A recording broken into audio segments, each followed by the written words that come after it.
In this video, I'll guide you through how to add folders in Cursor AI so you can quickly open and work with entire projects instead of just individual files. This is especially helpful if you're working on a code base with multiple files and directories and want Cursor to understand the full context of your project.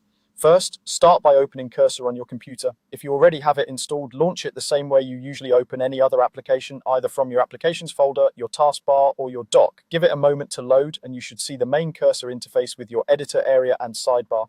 Once Cursor is open, the next thing you'll do is access the option to add a folder. Look near the top of the window for the menu bar. There you'll see a menu labeled File. Click on File to open a drop-down menu. This menu contains several options related to opening, saving, and managing files and projects. From that drop-down, choose the option labeled Open Folder. This is the key action that lets Cursor treat an entire directory as a project. Selecting Open Folder tells the app that you want to work with not just one file, but everything inside a specific folder, including subfolders and all of their contents.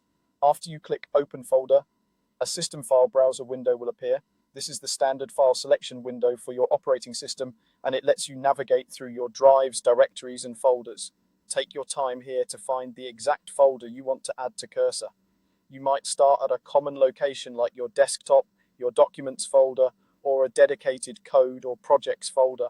Open folders just like you normally would by double-clicking them until you reach the project directory you want Cursor to work with. It could be a folder containing a website, an application, a script collection, or any kind of project you're editing.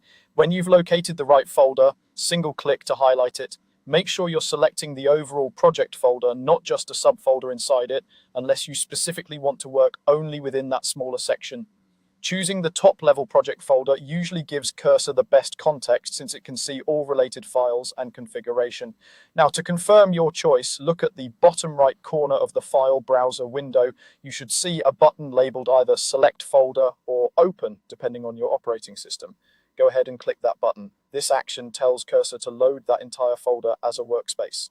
Once you've done this, Cursor will close the file browser and return you to the main editor view.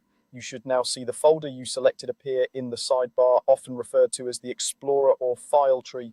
Inside it, you'll be able to expand and collapse directories, open files with a click, and let Cursor's AI features use the full project structure to provide better suggestions and assistance. From this point on, you can open additional folders in the same way whenever you need to switch projects. Just remember, open Cursor, go to the File menu, choose Open Folder, navigate to your desired folder, and click Select Folder or Open. That's all there is to it. By adding folders in this way, you're setting yourself up for a smoother, more organized workflow inside Cursor AI, making it much easier to manage and navigate your projects as they grow.